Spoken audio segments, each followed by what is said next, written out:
नमस्कार। आज हम पढ़ेंगे कक्षा 4 विषय हिंदी का पहला पाठ, जिसका नाम है प्रकृति कहती है। कवि प्रकृति के माध्यम से हमें कुछ संदेश देना चाह रहा है, तो हम उसके बारे में पढ़ेंगे। सबसे पहले पाठ से पूर्व में कुछ बातें बताई गई है, वो पढ़ेंगे। प्रत्येक व्यक्ति और वस्तु की अपनी अपनी विशेषता होती है। हम सभी वस्तुओं और व्यक्तियों से महत्वपूर्ण बातें सीख सकते हैं। उनको जीवन में अपनाकर हम अपना जीवन सफल बना सकते हैं। इस कविता में कवि हमें प्रकृति से सीख लेने के लिए प्रेरित कर रहा है। आइए कविता पढ़कर जानें। सबसे पहले हम इस पाठ में कुछ कठिन शब्दार्थ आए हुए वो पढ़ेंगे। पर्वत, पर्वत यानी होता है पहाड़। शीश यानी होता है सिर। सागर यानी होता है समुद्र। तरंग यानी होता है लहर। मृदुल, मृदुल उमंग, मृदुल यानी कोमल, उमंग यानी उत्साह। धरती यानी पृथ्वी। धैर्य यानी धीरज। भार यानी बोझ। नभ यानी आकाश। संसार यानी दुनिया। ये कविता सोहनलाल द्विवेदी द्वारा लिखी गई है। तो हम पहला पैराग्राफ पढ़ेंगे। पर्वत कहता शीश उठाकर तुम भी ऊंचे बन जाओ। सागर कहता है लहराकर मन में गहराई लाओ। कवि प्रकृति के बारे में बात करते हुए कहता है, जिस प्रकार पर्वत सिर उठाकर कहता है कि तुम भी मेरे समान ऊंचे बन जाओ। सागर यानी कि समुद्र कहता है कि तुम भी मेरे समान मन के अंदर गहराई लाओ। अर्थात कहने का अर्थ यह है, जिस प्रकार पर्वत और समुद्र मनुष्य को महान बनने की या गंभीर होने की प्रेरणा दे रहा है। दूसरा पैराग्राफ पढ़ेंगे। समझ रहे हो क्या कहती है उठ उठ गिर गिर तरल तरंग। भर लो अपने मन में मीठी मीठी मृदुल उमंग। कवि कह रहा है, क्या तुम ये समझ पा रहे हो कि पानी की जो लहर है, जो समुद्र की जो लहर है, वो उठ उठ कर फिर नीचे गिर गिर कर क्या संदेश दे रही है हमें? वो ये संदेश दे रही है कि तुम अपने मन में मधुर उत्साह और उमंग लाओ। तीसरा पैराग्राफ। धरती कहती धैर्य न छोड़ो, कितना ही हो सिर पर भार। नभ कहता है फैलो इतना, ढक लो तुम सारा संसार। धरती यानी कि पृथ्वी कहती है कि धैर्य यानी कि धीरज ना छोड़ो। कितना भी हो सिर पर बोझ, यानी कि धरती कहती है, पृथ्वी कहती है कि अगर हमारे सर पे कितना भी बोझ हो, हमें धीरज नहीं छोड़ना चाहिए। नभ कहता है फैलो इतना, ढक लो तुम सारा संसार। नभ यानी समुद्र, नभ यानी आकाश। आकाश कहता है कि तुम इतना फैलो कि सारे संसार को ढक लो। अर्थात कहने का अर्थ ये है कि पृथ्वी हमें ये संदेश देती है कि हमें भी पृथ्वी की तरह धैर्य रखना चाहिए। आकाश भी, जिस प्रकार आकाश पूरे संसार को ढक लेने के लिए हमें प्रोत्साहित कर रहा है, अर्थात व्यक्ति को अपने व्यक्तित्व को महान बनाने के लिए ये प्रेरणा दे रहा है। तो इसमें पर्वत, देखो पर्वत पहाड़ होता है, कितने भी आंधी तूफान आ जाए ये अपनी जगह पे खड़ा रहता है। तो इसी प्रकार मनुष्य को भी ये जीवन में गंभीर होने की प्रेरणा देता है। दूसरा पैराग्राफ, इसमें समुद्र, जिस प्रकार समुद्र की लहरें उठ उठ गिर गिर कर हमें ये संदेश दे रही है कि मनुष्य के जीवन में कितनी भी विपदाएं आ जाए, हमें अपने मन के मधुर उत्साह और उमंग को कभी नहीं छोड़ना चाहिए। और धरती ये कह रही है कि जिस प्रकार मैं इतना धैर्य रखती हूँ, इतना धीरज रखती हूँ, उसी प्रकार मनुष्य को भी इतना ही धीरज रखना चाहिए। और नभ कहता है आकाश, जिस प्रकार मैंने पूरे संसार को ढक रखा है, उसी प्रकार व्यक्ति को अपने व्यक्तित्व को महान बनाने के लिए इस प्रकार ये हमें प्रेरणा, गंभीर होने की प्रेरणा देता है। अब हम पढ़ेंगे शब्दार्थ। पर्वत, पर्वत यानी पहाड़। शीश, शीश यानी सिर। सागर, सागर यानी समुद्र। तरंग, तरंग यानी लहर। मृदुल, मृदुल यानी कोमल। उमंग, उमंग यानी उत्साह। धरती, धरती यानी पृथ्वी। धैर्य, धैर्य यानी धीरज। भार, भार यानी बोझ। नभ, नभ यानी आकाश। संसार, संसार यानी दुनिया। अब हम पढ़ेंगे अभ्यास प्रश्न। मौखिक, बोलकर पढ़िए। जो पहला प्रश्न है वो है बोलकर पढ़िए, यानी कि आपको बोल बोल कर पढ़ना है। पर्वत, शीश, ऊंचे, गहराई, सिर, तरंग, मीठी, मृदुल, उमंग, धरती, धैर्य, नभ, संसार, सागर। इस प्रकार आपको बोल बोल कर पढ़ना है। दूसरा प्रश्न है निम्नलिखित प्रश्नों के उत्तर बताइए। हम अपने जीवन में सागर से क्या सीख ले सकते हैं? हम अपने जीवन में सागर से गंभीर होने की सीख ले सकते हैं। धरती हमें क्या सीख प्रदान करती है? धरती हमें धैर्यवान बनने की सीख प्रदान कर रही है। नभ की सार्थकता किसमें है? नभ की सार्थकता पूरे संसार को ढक लेने में है।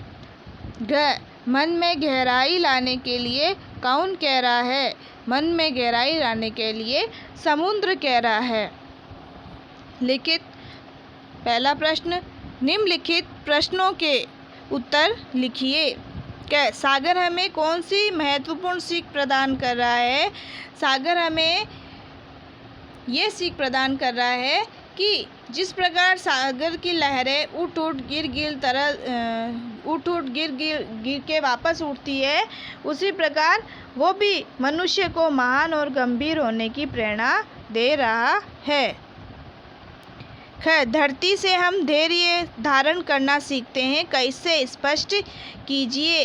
देखो, धरती, धैर्य यानी होता है धीरज। जिस प्रकार धरती धीरज धारण करके हर कष्ट को सहती है, उसी प्रकार मनुष्य को भी धीरज रख के हर कष्ट को सहना चाहिए। चाहे कितना भी भार क्यों ना हो,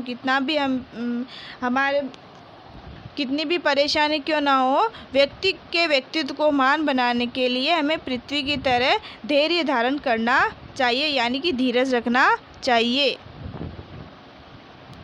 तीसरा, तरल तरंग क्या कहती है? तरल तरंग, ये देखो हमें क्या आया हुआ है, तरल तरंग। तरंग यानी होता है लहर, यानी कि तरल तरंग हमें ये कहती है कि जिस प्रकार समुद्र की लहरें उठ उठ गिर गिर कर वापस उठती है, गिरती है, उसी प्रकार मनुष्य को भी अपने मन में उत्साह और जोश भरना चाहिए। नभ हमें क्या सिखाता है? नभ हमें ये सिखाता है कि जिस प्रकार मैंने पूरे आकाश को, पूरे संसार को ढक लिया है, उसी प्रकार व्यक्ति को भी पूरे संसार में अपने व्यक्तित्व को महान बनाना चाहिए। दूसरा, कविता की पंक्तियाँ पूरी कीजिए। समझ रहे हैं, ये देखो ये पैराग्राफ आया हुआ है। समझ रहे हो क्या कहती है?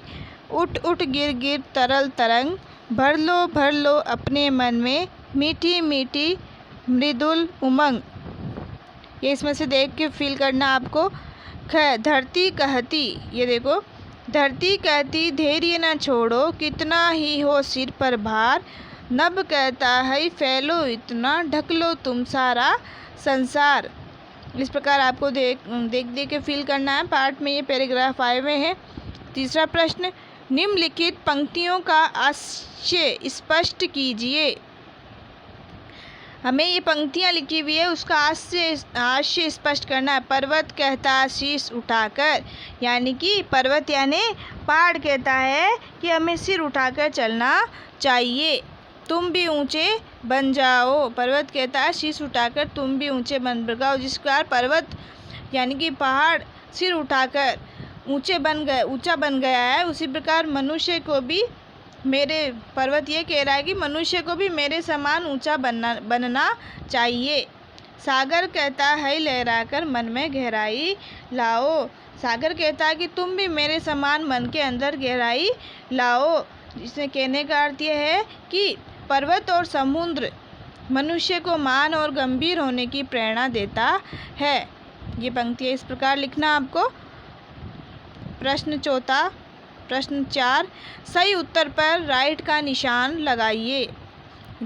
जीवन में ऊंचा उठने की सीख कौन दे रहा है? सागर, पर्वत, नदी, संसार। पर्वत। पर्वती कह रहा है कि पर्वती कहता है कि शीश उठाकर तुम भी ऊंचे बन जाओ। तो जीवन में ऊंचा बनने के लिए कौन कह रहा है? पर्वत। है मन में मृदुल उमंग भरने की सीख कौन दे रहा है? धरती, तरंग, झरना। पर्वत। मन में मृदुल उमंग भरने की सीख कौन दे रहा है? तरंग दे रही है। तरंग यानी लहर दे रही है। तो आपको तरंग पे राइट का निशान लगाना है। धैर्य धारण करना हम किससे सीख सकते हैं? धरती से, आसमान से, पर्वत से, सागर से। तो कि क्या है वह धैर्य के लिए? धीरज। यानी धीरज कौन रखती है? धरती। तो आपको इस पे धरती पे राइट लगाना है। फिर पढ़ेंगे हम मूल्य परक प्रश्न। पहला प्रश्न, प्रत्येक व्यक्ति और वस्तु में कुछ गुण और कुछ दोष होते हैं।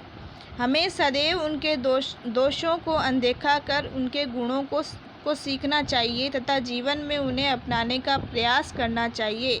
अब आप बताइए, अब आप दूसरों से क्या सीखना चाहोगे और क्यों? हम दूसरों की जिस प्रकार प्रत्येक व्यक्ति में, इसमें बताया गया है कि प्रत्येक व्यक्ति में वस्तु में कुछ गुण और कुछ दोष दोनों होते हैं। गुण भी होते हैं, दोष भी होते हैं। तो हमें हमेशा किसको अनदेखा करना चाहिए? दोषों को अनदेखा करना चाहिए और उनके गुणों को सीखना चाहिए और जीवन में आगे बढ़ने का प्रयास करना चाहिए। तो तभी हम आगे बढ़ पाएंगे, क्योंकि अगर हम दोषों को अनदेखा नहीं करेंगे तो हम उनसे दोष ही सीखेंगे, उनसे गलत करना ही सीखेंगे। तो हमें दोषों को यानी कि गलत चीज़ों को अनदेखा करना चाहिए और जो उनके गुण हैं उनको सीखना चाहिए ताकि हम अपने जीवन में आगे बढ़ सके।